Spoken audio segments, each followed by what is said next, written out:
Hello, gentlemen. Hey, Mike, our producer's here live with us. I love it. What's up, Let's Mike? go. Say hi to everybody, Mike. Hello, everyone. Happy Friday. Happy Friday. That's Mike, our producer. I'm so happy he got some screen time. Thanks, Mike. I appreciate you, If we guys. weren't going to give it to him, he had to get it Yeah, himself. there you go. Mike, Mike is works the magic behind the scenes. Uh, so yeah, I'm so happy everyone knows what Mike looks like now. Hope everyone's doing well on this Friday. We're going into week 14. We're going to go over a bunch of start sit questions today. All right.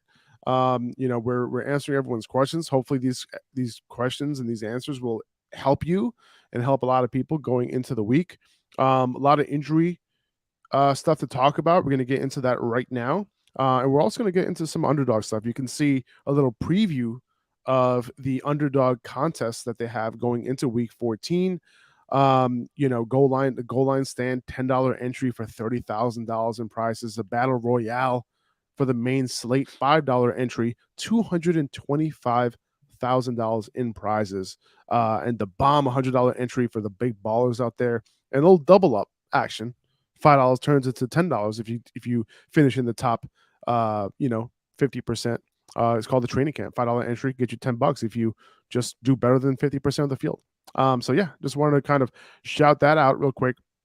But for now, let's get into some injury news, and we'll get into that stuff. Zach and I are going to be doing one of these battle royale contests. We're going to be drafting live here. It's a 6-person draft, $5 entry, $225,000 in prizes. So hoping we can win some money, Zach. And if I win, I promise, I'll give you a little cut. Okay, I'll give you a little cut of it. Now, a couple interesting injury news, pieces of injury news. Number one, Saquon Barkley, Brian Dable is talking about that he hopes that Saquon is going to play this weekend. So keep that in mind, Zach. Yeah, if you need to go on sleeper right now and pick up Matt Breida, go ahead, dude. It's all good. Oh, thanks for the heads up. Yeah, so it's possible. I don't think we got a confirmation of whether Saquon is going to practice or not today, and it seems like he might practice on a limited basis. But Breida would be the guy I would say to pick up and play if Saquon is out. He would probably be like a low end RB2 for me. It's not the worst matchup in the world against the Eagles, but he's somebody that you can pick up, somebody you can put in your DFS lineups for cheap. Yeah, that's pretty much that. How much confidence from a scale of 1 to 10 would you have in Matt Breida to having a decent RB2 type of day if Saquon is out, Zach? A decent RB2 type of day, I'd give it an 8. I think okay. a decent RB2, if he finishes as an RB2, I think I'm satisfied. I mean, I agree. If it's a low end RB2, obviously you feel like there's some meat left on the bone because he's not a bad running back, but he's not Saquon Barkley. I do think that he should be locked in though to be a top 20, play, because who else is there in that backfield? And there's not many receiving options in that offense. So I think that having Matt Breida, you pick him up and you start him, you should be able to get some production out of him this week, especially if you're missing Saquon Barkley. You need to make up that production as best as you can, and there's not really anybody else left on the wire that's going to be sitting there for you to pick up heading into the week. So I think Matt Breida, you have to pick him up if you have Saquon Barkley. What about Leonard Fournette? He popped up on the injury report yesterday with a foot injury. He's not practicing today on Friday. They play on Sunday night. This is not a good sign for Fournette. I think Fournette's one of those people that one of those players who could literally on Sunday they'll say okay, Fournette's playing. He's active. You never know. Yeah. Right? No. Hopefully we'll get some clarity when it comes to that on Sunday or maybe even before Sunday. But if he is out, obviously this is a very tough matchup for running backs. But if you're in a full PPR league, you got to fire Rachaad White up either way if Fournette's out. I think even if he does play, I mean, if he's on the injury report now, I don't see a reason for them to run him into the ground. Maybe they'll give him a slightly smaller workload than he would get. Obviously, those snaps have kind of been splitting, relatively evenly up the middle. But I think with a healthy Rachaad White, I'd rather have a healthy Rachaad White on the field, 80% of the time than, banged up Leonard Fournette. And I'm not saying he's going to be banged up to the point where he can't contribute, but if he's going to be limited in any fashion, Rachaad White could get 2-minute snaps. There's no reason to have Leonard Fournette out there in those situations. So he might get like a stranglehold on those if he doesn't have it already. and that could make him, I think, a better play than he is right now, or he was yesterday, before this injury report came out. So I'm definitely, firing up Rachaad White at this point if I have him. I'm not as confident if I have Leonard Fournette, but if you have no better options, you can fire him up too. But it is a really tough matchup. I'm not anticipating a whole lot out of this backfield or this offense in general, except for maybe Chris Godwin doing his thing. But has nothing to do with the running backs. Yeah, I mean, Tom Brady has just been peppering his running backs this year, right? So, Right. It's one of those situations where, it's not like the 49ers are, they allow pass catchers to run the ball. I mean, to catch the running backs to catch the ball. I'm sorry. They've allowed 56 receptions to running backs this year, which is right like middle of the pack, middle of the league. So it's not like, they're just defending that like crazy. It doesn't really matter, if Rachaad White is super efficient or not. If you're playing a full PPR, if he catches 6-7 balls, you're happy. And it's possible he catches damn near 10. He almost did.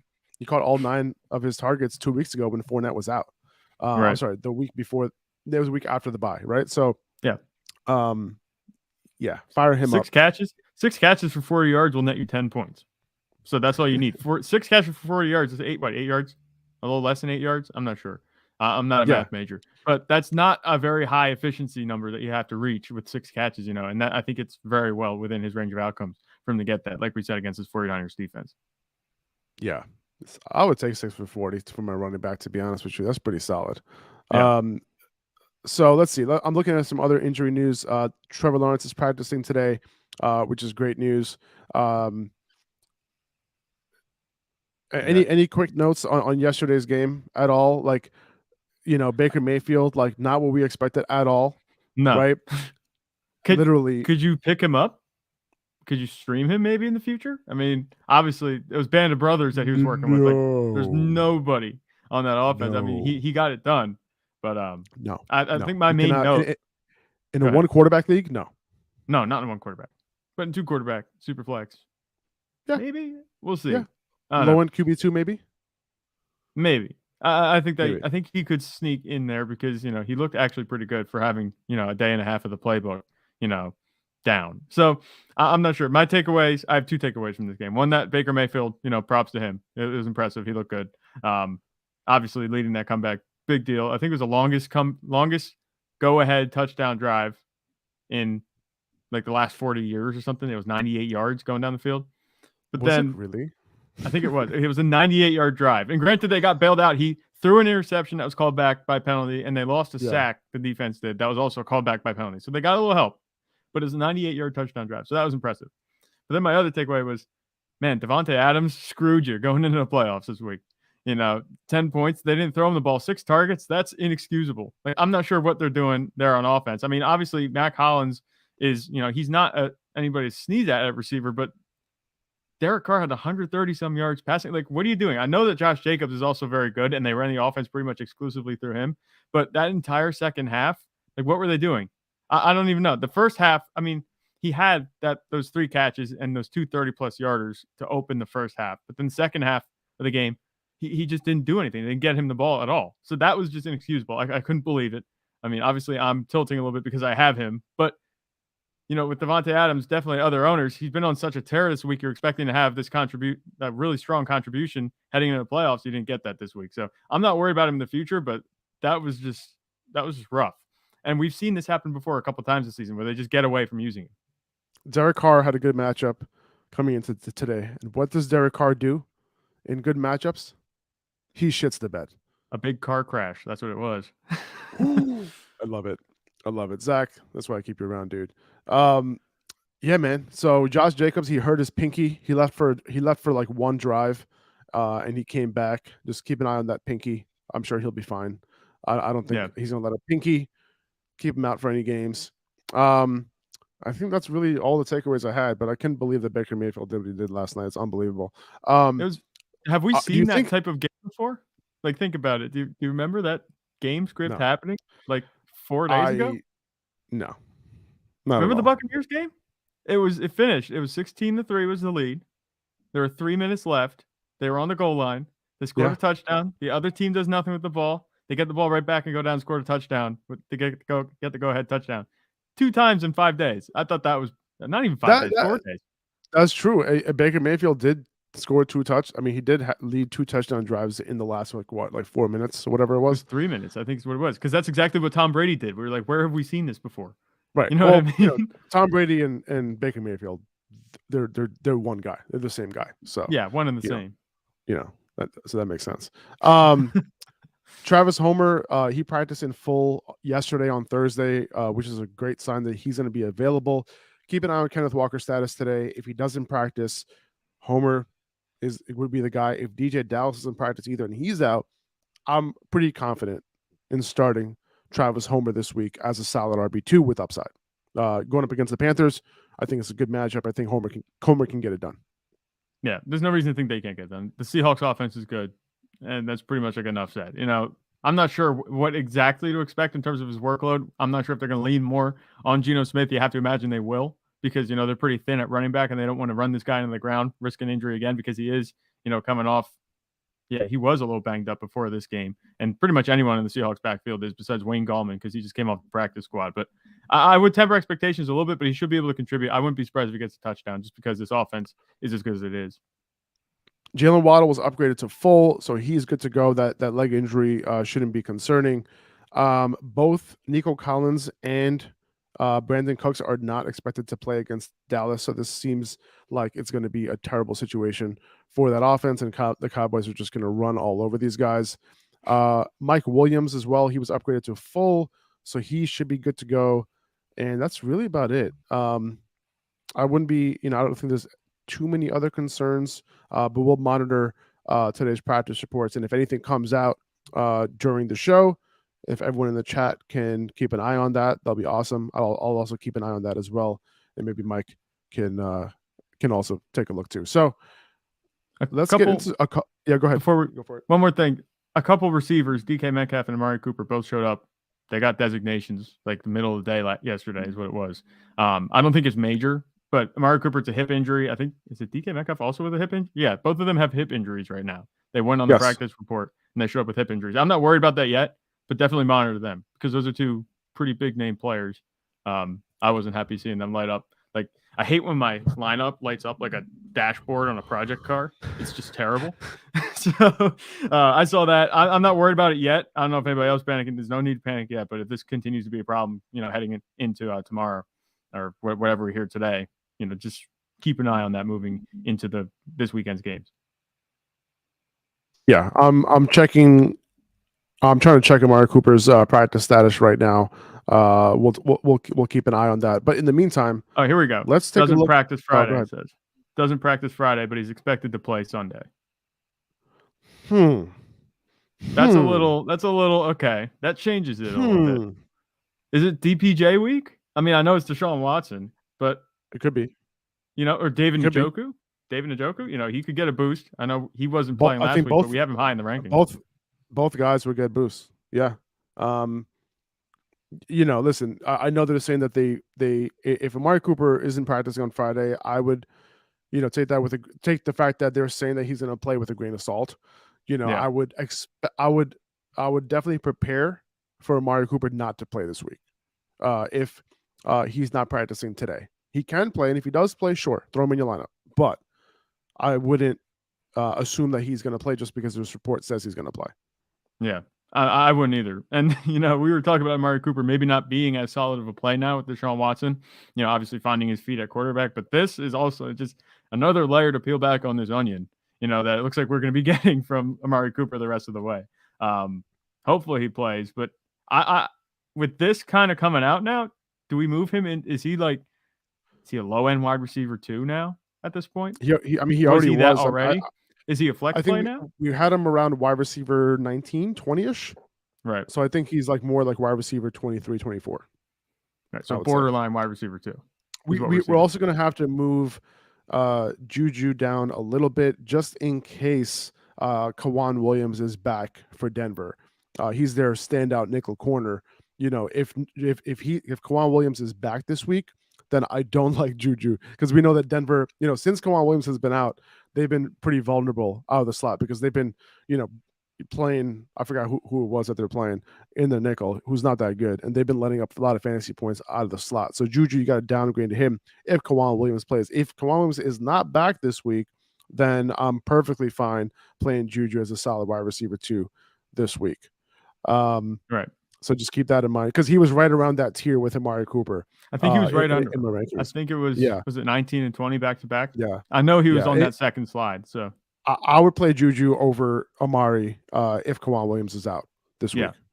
I think I would too. And I'm not a big Juju guy. So yeah, you're not. You're not. Yeah. Okay. So who else? Who was the other guy that you mentioned? DK Metcalf. DK right? Metcalf, but his well, doesn't seem like it's going to be too much trouble.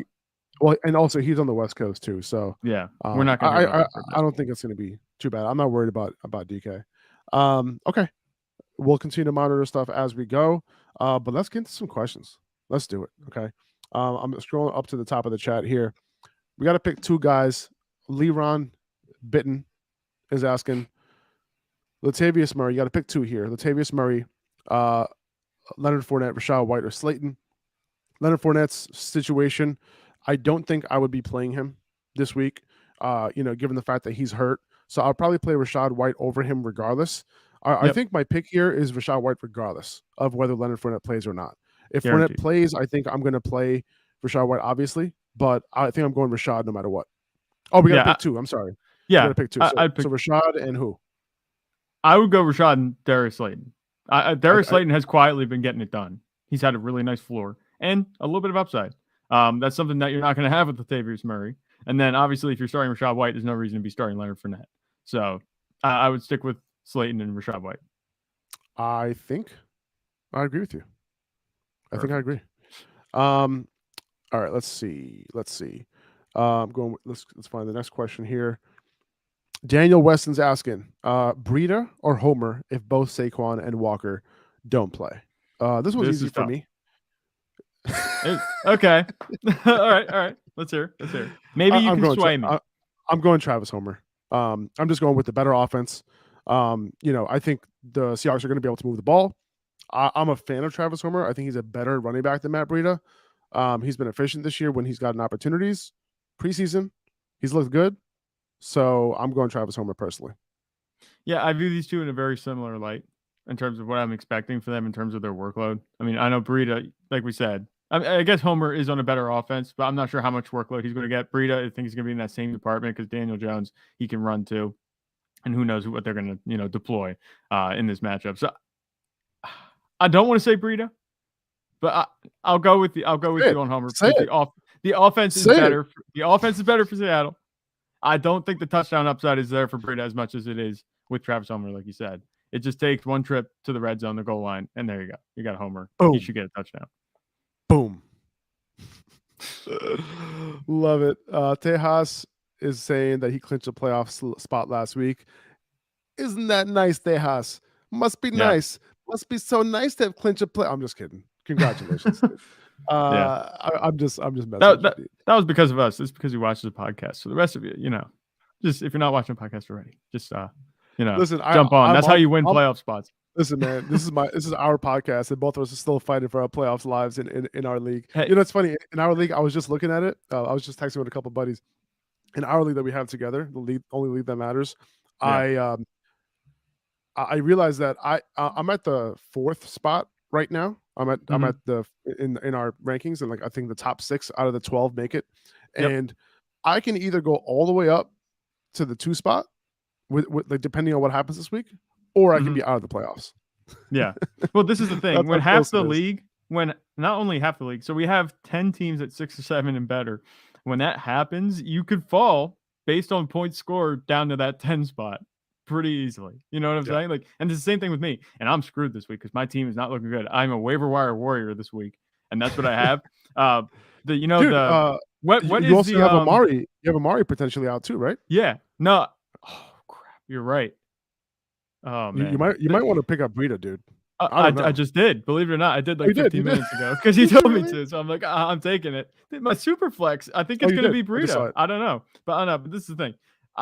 The tiebreaker is point scored, right? Because there's no divisions. It's not like you have a better division record than somebody else in this. It's just the top 12. So the tiebreaker is going to be points scored. I'm not projected to score any points this week, so I can't even cling to that. Right. It's not going to be good. There you go. All right. Well, I wish you the best of luck, buddy. Sean is asking Travis Homer or Knight Zonovan Knight. This is closer than it. I think a lot of people would easily go Zonovan Knight here. And I think I would agree. I would agree. If I had both of these guys, I'm going to go Zonovan Knight because he's more of a sure thing. I wouldn't be surprised though if Travis Homer outscores Knight, but I think Knight has a more secure role. I think. I think he's in a more secure in terms of touches. I think. So I'm going with Zonovan Knight here. This is a funny thing because we said it was Breida and Homer was the decision, and you said it was easy. I said it was difficult. This one you say is difficult. I say is easy. I'm going Zonovan Knight because he has Mr. RB target share at quarterback. It's Mike White. He's just going to be throwing the ball to him the whole time. So I think Zonovan Knight, his floor is so safe because of those targets that he's going to get regardless. He could get 10 carries, and he's going to be just fine. And I think ultimately, I'm not saying the Jets' offense is better, but it's a division game. I think Knight can get it done against the Bills. They've been allowing some more points than usual these past few weeks, especially with Von Miller out. They're not as good as they were the first time these two teams met. So I'm going with Knight here, and it's pretty much head and shoulders above Homer for me. I hear that. So right now I have, excuse me, I have Zonovan Knight and Homer around RB 18, 19-ish. And then I would probably have, what's his name? Breida. I would have him around RB 22. Okay, so it's not too far off actually. It's not too far off. It's only a couple spots down. Okay, they're all kind of. Yeah, so this is a good question, Sean. Appreciate you, man. Tejas, rest of season question, Tejas. Must be nice, huh? James Cook. He's looking towards the playoffs. Is he a viable fantasy play rest of the season in PPR? He picked him up off of waivers last week. I would have to see. I want to see what the situation looks like this week. Obviously, you picked him up already, so that's good. And he's picked up in most leagues at this point. So let's see what happens this week. I really liked what I saw last week, but what we don't want is just this continue to be a 3-man backfield in terms of snaps. And what we don't want is Singletary to kind of be super close to Cook in terms of touches and opportunities, which is he was what, 25% off of his touches opportunities last week, 20 to 15. So not a huge difference there. So if the numbers are smaller, overall numbers are smaller, then it's going to be a lot closer of a distribution in terms of opportunities. So that's what we want to see.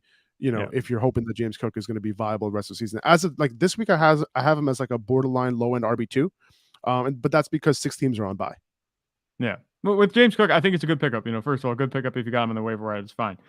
Rest of the season, I do want to see, like you said, one more week because these backfields tend to be really finicky. We've seen this in a bunch of backfields where the snap share just goes back and forth, like the Rams. Obviously, it's a bit more of a drastic case over in LA, but that's just something that I can compare it to as far as the touches. We've seen the tires. They were spinning the whole time on James Cook, but just last week they started to get a little tread. They started to get a little grip, and now it looks like he might be getting a little bit more work. If we see a similar workload and similar production this week as last week, then I would say, okay, maybe James Cook is a viable starter. But up until last week, he was pretty much an afterthought. There was a reason he was on the waiver wire before that. I want to see if this workload becomes more solidified before I say that he's a viable fantasy start, because outside of last week, he really wasn't. Versal Thompson is asking, do we drop Brandon Cooks? That's a good question. I think a lot of people are wondering the same thing. He's probably going to be out this week. If you really need to drop him and you need to pick up somebody else to replace him, drop him. However, if you can afford to keep him, I don't know if they're going to shut him down for the rest of the season. They might, but look at his schedule after Dallas this week: Kansas City, Tennessee, and Jacksonville. If he ends up coming back, he could be a solid wide receiver 3 for you, maybe. But maybe I'm not dying to keep him on my roster. I mean, Davis Mills is back at quarterback, I think, this week. Kyle Allen got benched. So we've seen them have rapport. Obviously, I was a big Brandon Cooks guy coming in the season, but that has fallen face flat, so we'll see if that gets any better. But that's the only thing you can really cling to hope with Brandon Cooks at this point. The offense is not good. If Dameon Pierce can't overcome this offense, there's no way a receiver's going to, because Dameon Pierce works independently of the quarterback. Brandon Cooks relies on the quarterback, to obviously produce if he's going to be catching the ball, and neither of these quarterbacks are good. So I would, if you need to, drop him. I'd like to keep him if you can, that's fine. But if you have somebody on the waiver that you're just dying to get, and that's someone that's going to be an immediate contributor for you this week, I'm okay with doing that. Me too. Daniel Weston's asking, if Mike Williams plays, would you rather play Josh Palmer or Adam Thielen this week?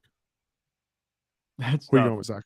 It is tough. It's close. I think I would go with Palmer because I like the matchup. Obviously Mike Williams is there, but we saw what happened last time he played, and obviously you can't count on that to happen again. But the way the Chargers offense has come on a little bit, and like I said, the matchup against Miami is good. Thielen has been really quiet behind Justin Jefferson. There hasn't been a whole lot there for him this season. So I would start Palmer just because of the upside. We know he's, liable to take a long pass for a touchdown or just a big gain. Thielen, he's been more of a red zone operator. And with Justin Jefferson, Dalvin Cook, TJ Hockenson, there's a bunch of other weapons around him that have been getting it done better than him this season. So I'd start Palmer. I think I agree. It's close, though, because the last time that Thielen played the Lions, he had a good game. We talked about the Lions double teaming Jefferson the entire time with Okudah. It could be a situation where Thielen ends up being open a ton and, he's being found. But with Mike Williams back, who knows? The last time Mike Williams was back, he got hurt on the first play and Palmer went off that game. Yeah. So, I think I'm leaning Palmer there. Palmer, I think, has a nicer floor. I mean, Thielen has been hit or miss, pretty much. That's true. All season. That's the thing that's kind of making me, if you want the sure thing, go Josh Palmer. I do think Josh Palmer's ceiling anyway is higher than Thielen's. Yeah. Okay. Tony Stark, nice name, is asking, pick 3, PPR, ETN, Jamal Williams, Swift, and White, assuming no Fournette. I think I'm benching Jamal here. Yeah. I feel like you have to. ETN, we know, like we talked about him a lot on this podcast, and you pretty much know how we feel about him. He just has to get the workload. He hasn't had that the past few weeks, but he should get that, again this week. And Swift, he's been on the rise. He was full participant, I think, was it yesterday? And he's back. That was just a little blip on the radar. Thank God. And then Rachaad White, like we said, we can start him, assuming assuming Fournette isn't playing in this scenario. I think White's a better play than Jamal. It's close for me between Etienne and Jamal. Like, if you're shooting for like ridiculous upside, Jamal might be the play just because he could get 2 touchdowns on the ground. So like I'm okay playing him. Like Etienne is vulnerable. Like both are vulnerable for a low scoring game if Jamal ends up not scoring. If Jamal doesn't score, that's it for him, right? And I guess he's due to not score. Like Etienne is due for a bigger game. So I think I'm going to Etienne, Swift, and White personally. ETN has a better role too, like we said. Yeah, 100%. What's called Williams works exclusively on the ground, and that's about it. Exactly. Good point. Terrell Taltoin is asking, "Hello, I need 1 running back and 1 flex. Homer, Pacheco, Pierce, Knight, James Cook, Gallup, and Slayton." Okay, let's remove Gallup and Slayton from this. Let's remove James Cook from this. Let's bring it down to. I'm going to remove Pierce as well. Are you okay with that? Yeah. Okay, cool. Against Dallas' defense, yeah. So pick 2 out of these 3: Pacheco, Homer, or Donovan Knight. I'm gonna go Pacheco and Knight. I think so. I think I am too. It's close. I'm definitely starting Knight. I think it's close with Pacheco and Homer just because the matchup. Obviously against Denver, we're not sure how good this offense is gonna do. Pacheco might not have. I mean, the Chiefs obviously they have high touchdown upside, but it might not be as high, and Pacheco might be a little bit dependent on that. Where Homer, could be a contributor, throughout the game. He could get some targets, he could catch some passes. I might be talking myself into starting Homer, but first glance, I'm going to say I think Knight and Pacheco. I think you're right. I have a feeling that Pacheco is going to near or go over 20 carries this week. The way to beat Denver, I know they have Patrick Mahomes, but I think the way to beat Denver is through the ground. We've seen Andy Reid do this on some occasions where they choose to go through the ground. And I think this is going to be one of those games. So I think Pacheco is going to get, 18 plus carries in this game. Denver's run defense isn't as good as their pass defense, which is they're really stout, especially like I said, if they get their nickel corner back, Kwan Williams this week, then it's definitely a situation where you want to run the ball as much as possible. So I'm going Pacheco and Pierce as well with Homer a close third. Pacheco and Knight, right? Not Pierce. What did I say? Pacheco and Pierce? I'm sorry. I meant Pacheco and Knight. Yes, absolutely. Thanks for... He's like, okay, cool. Pacheco and Pierce. I'm putting them in the lineup. No, that's not what we meant. Brett Barker. Nice name. Not a lot of cool names here. Brett Barker. Pick TV. 1 for flex. Rachaad White, Pacheco, Jalen Warren, Rondell Moore, Kadarius Toney. Rondell Moore, I don't think Rondell Moore is going to play this week, dude. Like I know their game is on. I know their game is on Monday night. He didn't practice yesterday. Just keep an eye on that. You would have to know if he's going to play on Sunday. So I'm probably just going to play Rashad White, assuming that Fournette's out. That might be one of the deciders. Obviously, I think if Rondell Moore was playing, maybe I would consider him. If he was more, if we know, like on Sunday morning, if I find out that Leonard Fournette is going to play and Rondell Moore is going to play in a PPR league, I'm going Rondell Moore. Yeah, that's what I think. But because we don't know the situation, obviously with Rondell Moore, you're going to get left out to dry if you wait and then he doesn't play. I think the safest bet here is Rashad White. I have a feeling Rondell Moore isn't even going to practice the rest of the week. I think he's going to be back the following week. And then Greg Dortch is somebody that you could pick up this week. I'll definitely put out a story on Greg Dortch later today, especially since he's already picked up in our league. Was he dealing with an injury too? I thought I remember. Yeah, but he's back. Right. Okay. He's back. My brother-in-law, who's completely out of contention for the playoffs, picked him up. So there's that. Leron Bitten is asking, did we answer this question already? I think we did. Daniel, we answered this one too. Aaron Henderson. What's up, dude? Does Mayfield make the Rams wide receivers relevant? That's a good question. We have to see more. Yeah. Like he just stepped in. He threw to whoever was open, and who knows who his favorite targets end up being. Tyler Higbee, his route participation ended up going super high, but he ended up only with 3 targets in this game. Maybe that changes. Who knows? I want to drop him, but I can't now. I could, but I don't want to. And it's one of the situations where I don't know if I'm dying to pick up Skoranek, if I'm dying to pick up Jefferson or Tutu Atwell. Like, I don't know. Like, I don't want to because, you pick up one guy, the other guy ends up going off next week. This is Baker Mayfield we're talking about. You just got to keep that in mind.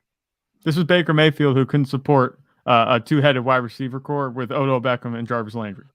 Remember DJ Moore, superstar wide receiver? Remember him? Yeah. Just wanted to. Right. And I forget, some people were saying, and obviously, I guess it was okay to get caught up in the optimism a little bit, but some people were saying that was the best quarterback that DJ Moore has had in his career. What, Baker Mayfield? Yeah. Yeah, I was saying that. That's what I was saying going into this year. That was me. Clearly, we were a little bit too high on him. And it wasn't just you, it was me too. You know what I'm saying? But I wasn't even high on Baker Mayfield. I just thought he was okay. Ryan Francis is asking, he got to start someone in the flex here. Zonovan Knight, Travis Homer, Mostert, or Dalton Schultz, full PPR. I think it's close. Good options here, but I'm going to go Zonovan Knight. Yeah. Zonovan Knight is a pick for me too. He's looked good the past few weeks, and he's pretty much a default. It seems like a lot of people have questions about Zonovan Knight, and I'm pretty much locked and loaded with him. As a not wide receiver, RB2 this week. So if you're starting my flex, I think that's as good as you can ask. We like the same questions over and over again. Another, Blaze is asking, "What's up, dude?" He's asking, he's torn now between Rashad White, Mostert, Homer, Deontay Foreman. Rashad White is the play if Fournette's out. If Fournette's not out, who are you going with, Homer or Foreman? I would go Foreman, I think. Okay. I mean, Seattle's defense isn't fantastic. Josh Jacobs tore him up 2 weeks ago. Obviously, it's Josh Jacobs. But Deontay Foreman, we've seen him. He has his games where he just gets a ton of carries. And he's not super efficient, but it's okay because he still goes over 100 yards. He can score a touchdown. So I would start Foreman if Leonard Fournette played over Rashad White. The Panthers are going to have to keep this game close if Foreman is going to get a big workload. That's the only concern. Game script is a concern there, but he has the highest upside among any of these running backs, to be honest. You can roll into this matchup with the hope that Sam Darnold, looks like the Sam Darnold that he was last week, where he was actually just, good enough, and that he makes DJ more efficient and that the offense is balanced to the point where they stay in a competitive game. I think you can ride that optimism a little bit. Kate Smith is asking, would you start Travis Etienne or DeAndre Swift this week? This is a good one. I'm going DeAndre Swift, though. Yeah, I would go Swift, too. Last week was just like a taste. This is what you've been waiting for. If we could get that this week, it's a fantastic matchup against Minnesota's defense, and we've seen pass catching running backs do very well against Minnesota. So I would definitely start Swift this week. It's going to be a high-scoring game. Yeah, ETN's playing against a pretty tough Titans defense. Obviously, they got torn up, but that was by A.J. Brown, not by the running backs. So I think that Swift is my pick for this one. Agreed. I am going to open up Underdog here.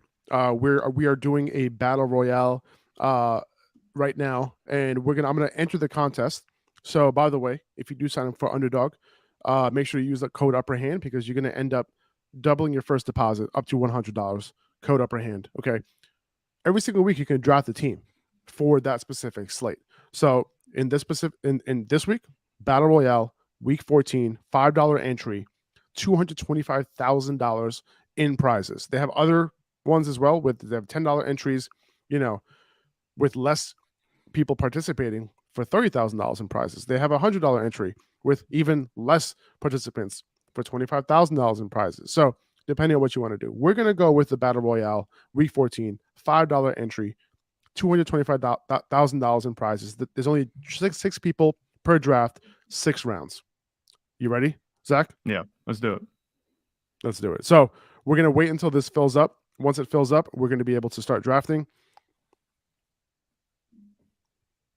And it's filled. We're waiting on 2 more people, and we'll wait on that. In the meantime, let's see if we can answer a quick question.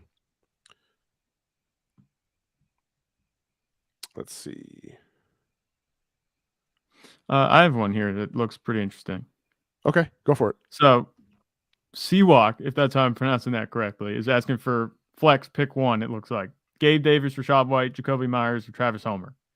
What do you think of this? What do you make of this? It's two all right receivers. Obviously, Gabe Davis has been quiet recently. I'm not starting either of these wide receivers over these running backs this week. You think so? If assuming that Fournette's out, yeah. Gabriel Davis has a really tough matchup. By the way, our draft is starting in 40 seconds, so we have a little bit of time. I'm not starting Gabriel Davis. He has a tough matchup. Myers, hasn't been super dependable. I do like his matchup this week, but hasn't been super dependable. If Fournette's out, I'm going Rashad White. If Fournette's in, I'm going Travis Homer. All right, so I'm partial to receivers. You know this. I guess Jacoby Myers, like I said, he's ailing a little bit, so I would maybe leave him out. This looked a little bit closer. Obviously, you want to say, oh, start Gabe Davis, but he hasn't had that upside in weeks that we drafted him to have. So he's kind of been cooling off. I think I would go with Rashad White. And I think, with most of our questions, it comes down to, is Leonard Fournette playing? If Leonard Fournette plays, maybe I would play Homer. But you could probably gather from what we've said. Obviously, maybe if he was watching the show, who we'd be starting, because it's a pretty similar situation. Yeah, I hear that. All right, this draft has started. We got the 6th spot, so we're at the turn. Okay, So basically, we can pick. Here's how the lineup works: 1 quarterback, running back, wide receiver, and a tight end. Let's see what the lineup looks like here. All right, it's 1 each. That's it. No flex. No. So how it works is, let's see. I'm looking at it right now. So you can start 1 quarterback, 1 running back, 2 wide receivers, 1 flex, and 1 tight end. All right. That's where you're starting here. All right. And we are going to be on the clock. So Justin Jefferson was taken at 101, Travis Kelce at 102, Stephon Diggs at 103, Amon-Ra at 104, Jamar Chase at 105. We are on the clock right now. Who are we going with here? Derrick Henry has historically been pretty good. Christian McCaffrey too, yeah. He is. Christian McCaffrey looking. Tony Pollard against Houston. Should we just do it? Should we go back to back? Let's do Tony Pollard here, dude. What do you think? Are you on board with that? I feel because we have another pick after this. That's fine. Yeah, we could do that. Okay, definitely. Let's do it. We got Tony Pollard. Should we do Christian McCaffrey? Yeah, let's do it, dude. Well, how many running backs can we? Oh, we have a flex. Right? Yeah. So, okay, perfect. Let's do if it. Christian McCaffrey or Tony Pollard's are flex, I'm cool with that. There we go. So we got Tony Pollard and Christian McCaffrey. What a start, baby! Actually, being at the turn here is kind of nice. Yeah, because if we're only drafting 6 rounds, you get back-to-back picks. That's really good. Yeah, exactly. So we got Tony Pollard and Christian McCaffrey at the 106 and 2-1. So we're about 5 picks away. So in the meantime, let's hit up another question here. Connor's asking, my whole team is out with a bye.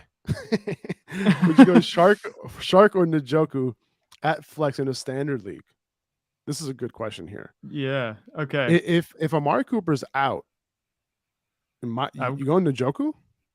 That's what I feel like it would have to be. I mean, Njoku, but the thing is, I was gonna say, Njoku, he's a big play threat. He catches a lot of yards. He doesn't have to catch so many balls to get a bunch of yards. But Chark is the same thing, and Chark's in a really good matchup. So yes. I might want to lean Chark. I think because of that the offense, obviously for the Lions, has been really good as of late, and I think starting a tight end, I think he's liable to put up a 0. Maybe Also, not 0. also But you a can't really tight end, who we haven't seen rapport with Deshaun Watson. yeah, right? Deshaun Watson. Yeah, right. That's true. So So that's another thing. that one got cleared up pretty quickly. So you just got to talk it out. That's all you got to do. That's it. You got to talk it out. All right, we're 4 picks away, but let's look at who's on the clock here. So we got Pollard, we got McCaffrey. Do you think we I grab wanna like? So Sorry, we can go ahead. pick. We can. So we have our flex and we have our running back. So we need a quarterback, we need 2 wide receivers, and we need a tight end here. Yeah. Are we going Mark Andrews? Would Should that we give go us Mark position? Andrews? Oh, Never well, mind. we can't He's now. got taken. I was gonna say we should because Tyler Huntley's the quarterback. Man, That's what I'm saying. we And could have it's a had that. decent matchup too. Let's see. Do you think we gotta get some okay, so we receivers have in here? Yeah, let's take a look at what receivers are available. We got Metcalf, who I like this week against Carolina, T. Higgins, Tyler Lockett, Christian Kirk, Devontae Smith, Chris Godwin. I'm thinking we take maybe one of these Seattle wide receivers and then maybe like Chris Godwin, something like that. Yeah. I think that would be good. I think that would be good. You know, quarterbacks available: Dak Prescott, Geno, Jared Goff. 14 seconds left on the clock. Kirk Cousins, Tyler Huntley. Should we wait on quarterback? Go grab a Seahawks receiver first. I think that's what we want, right? Are we going Metcalf? Yeah, let's go Metcalf. Let's do it. All right, we picked him with 3 seconds left on the clock. All right, and then we got DeAndre Swift is available, but we don't need him. Okay, wide receiver Tyler Lockett. We can go Chris Godwin. That's kind of appealing to me. And then maybe we wait on quarterback.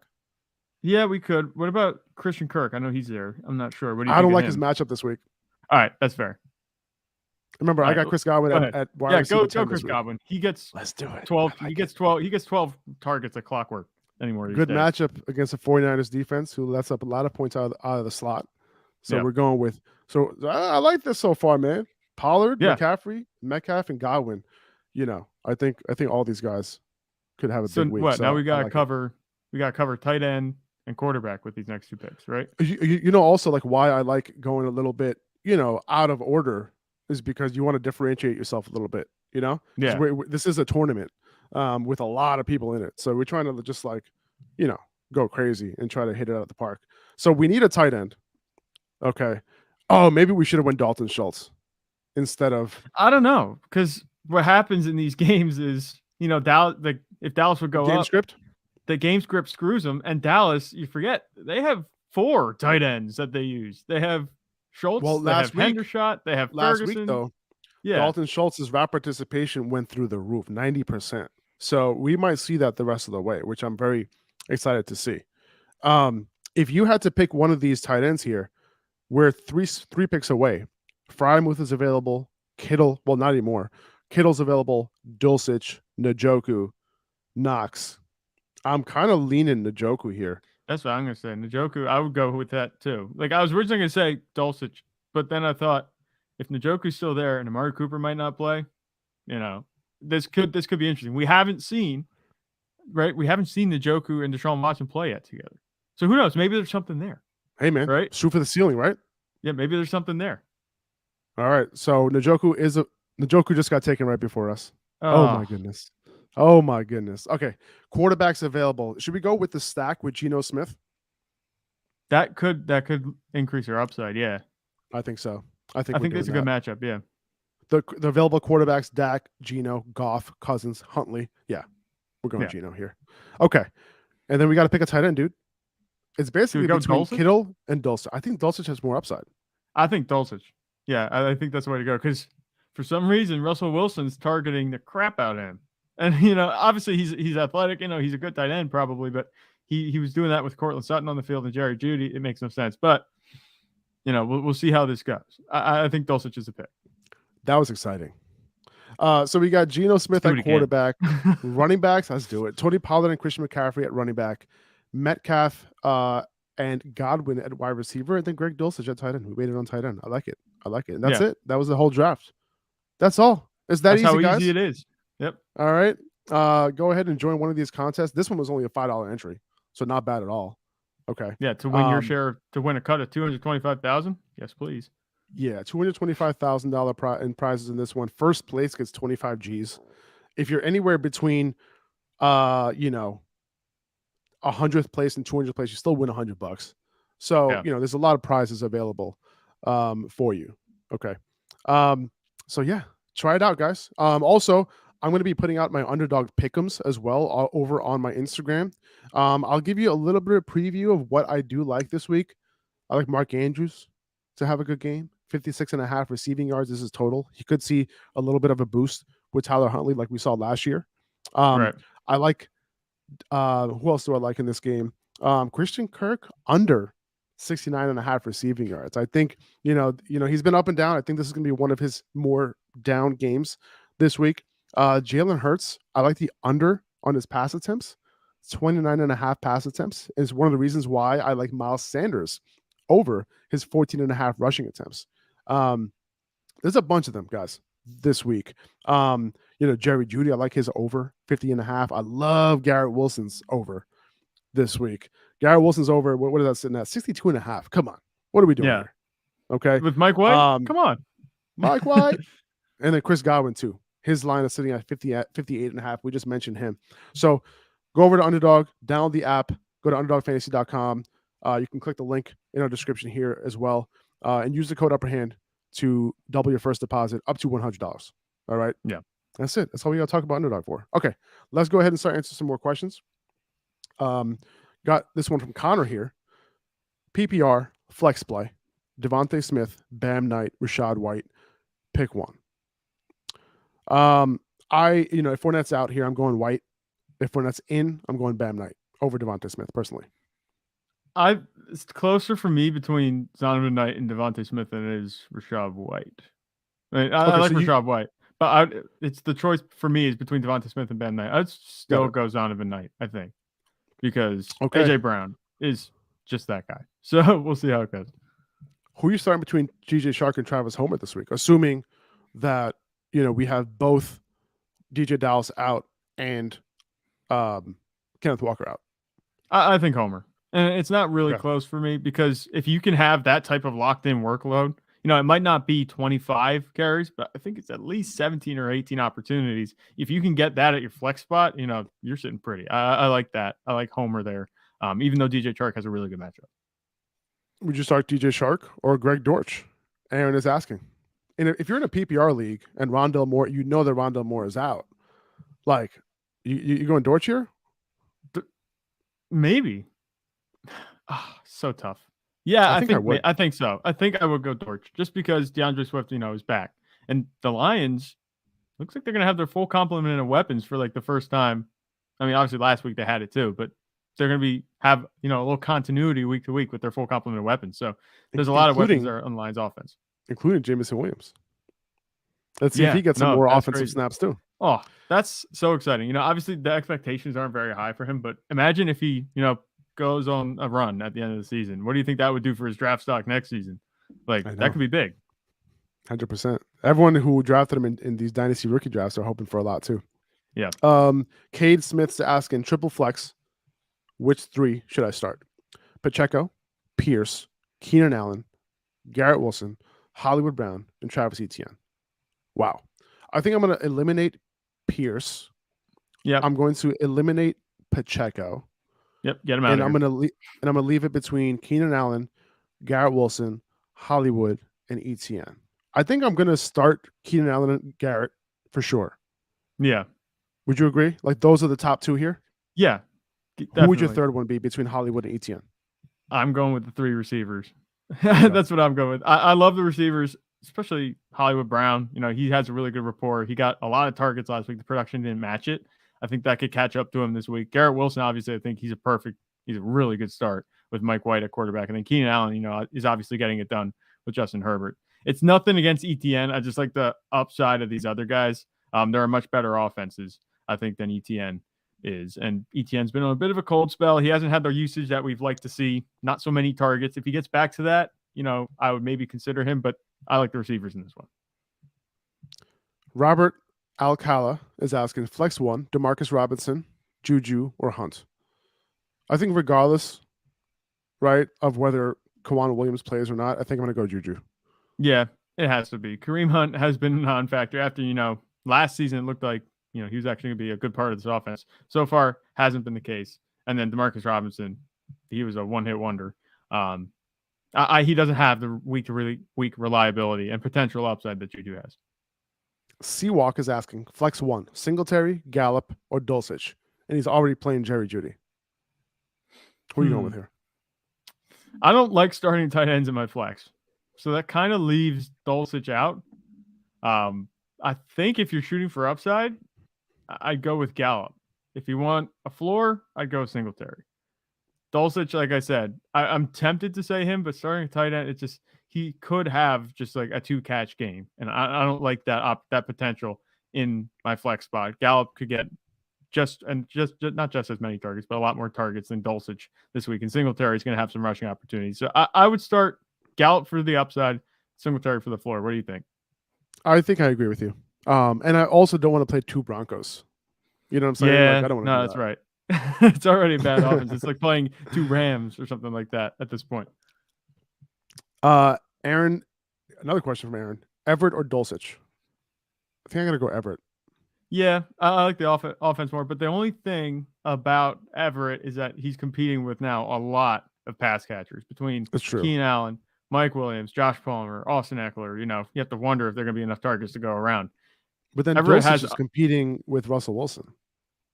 Yes, that is true. However, it seems like Russell Wilson likes to target Dulcich. He had a couple down games in between. Tell that to me when I was starting Dulcich for the 3 weeks before this past game. Tell that to me. You're a little bit biased, but I'm a little butthurt. That's why he gets the targets. That's the thing. The production might not be there because this is a bad offense. It's funny to say it, but if you want a more reliable floor, I think that Dulcich might be my play this week. I'm going Everett. Brian Thomas is asking Geno Smith or Justin Herbert. I like Geno's upside way more. So go Geno or Brian. We're not going to convince you otherwise. Yeah. That's it. I have them. They're very similar quarterbacks. Yeah. I think in terms of their fantasy production. I'm not going to convince. I don't want to convince him off of him if he already kind of likes him. You know what I'm saying? Yeah. No. I mean, chances. So listen, if you have in the situations like that where they're very close, if you have somebody that you like this week, just go with your gut. You know, 9 times out of 10, you're going to feel much better about having gone with your gut, and then maybe they have a bad performance than if you yank them and then they have a good performance on your bench, and you'll be like, exactly, why did I overthink it? So I would just leave it in. Just go with your gut and don't overthink it. 9 times, maybe not 9 times out of 10, but most times it's just going to be better for your team overall and the way you feel about your team moving forward. Deontay Foreman has no injury designation going into this weekend. So it's a great sign for him that he'll be good to go. Brian Thomas is asking Corey Davis or Adam Thielen half-point PPR. This is close. These two are like the exact same role on their offense. They're both the veteran receiver with limited upside, but they could catch 8 passes and have 16 points. So I think I'm leaning Thielen. Yeah, that's what I think too. Because Garrett Wilson's there, and they have talent in the backfield in New York. So I think, I'll go with Thielen. Not that they don't have talent in the backfield. I like Thielen. I like Thielen that because of the fact that they double teamed Garrett. I mean they double teamed Justin Jefferson last time. Thielen had a good game in that game, so I think it's one of those situations where Thielen might be open more often than normal. The matchup is better. Yeah, I would say so. Jordan Chavez is asking, would you start Mac Jones or Brock Purdy? Go Mac Jones, man. Mac Jones. I feel like you have to because we don't know what we're going to get with Brock Purdy. It's such a good matchup for Mac Jones. The last time he had a good matchup against Minnesota, he put up a big game. He could have had a bigger game if they didn't call that, Travis touchdown. Well, I'm sorry. What was it? Hunter Henry touchdown, a non-touchdown. So it should have been. Yeah. Go Mac Jones. Matt Jones or Dak Prescott? Dak. Okay, fine. I'm going with that just because we have, and this is the one thing, and I might be, leaning this way towards Dak more than others just because I've seen him do it because I watch their games every week. But Dak has this thing where he does fantastic, and even if the game script ends up being, they're up by multiple touchdowns and they pull him from the game, he's going up. He's put up like 25, 30 points in one half before. Yeah, I think he's definitely safer. Yeah, it could be that type of game this week. Agreed. Tony Stark is asking Jamal, Homer, or Breida if the injuries align. I think I'm still going Jamal Williams here over all of these guys. Would you agree? If the injuries align, meaning I guess that means Walker's out and Saquon's out, Right. I might start Homer over Jamal Williams just because. I thought you like liked Breida over Homer. No. I said I'm tempted to say it. I'm Gotcha. not sure. Oh, that's right. 'Cause That's right. Now You changed your I'm mind. gonna have to listen back to the podcast because I might be a hypocrite. I don't think I am though. I think I remember saying I'm tempted to say Breida, but I eventually agree with you on Homer. I would maybe start Homer because, like I said, Jamal Williams works exclusively in the ground game, and if there's no touchdown, then Jamal Williams isn't going to do a whole lot for you. Where Homer, like I said, he could be in the 18 opportunity range. Some of that's going to come from the pass. I think inevitably. So I would go with Homer in this situation. Yeah. I think I'm going Jamal. I think. All right. Seawalker's asking, any worries of playing both Connor and Hollywood? No. It's a good offense. Pretty good matchup. I think that's fine. Follow-up question from Tony. Are we worried about T. Higgins' hamstring? I don't think so because he's back at practice today in full uniform. So he should be fine. Let's see. This is going to be the last question here, guys. I'm going to pick one last question. Let me see if you see anything that doesn't have to do with any of these running backs that we've been talking about. Oh, here we go. Roy Cease is asking, Kansas City wide receivers available on the wire include MVS and Kadarius Toney. Would you drop Isaiah McKenzie for either of these guys? If so, which Kansas City wide receiver of those two? I would drop Isaiah McKenzie for Kadarius Toney if I'm looking for upside. If I'm looking for a play this week, I'll play McKenzie. But if I can think future, later down the line, playoff time, championship time, Kadarius Toney screams. He doesn't scream league winner, but if I had to choose between him or Isaiah McKenzie, he would be the guy.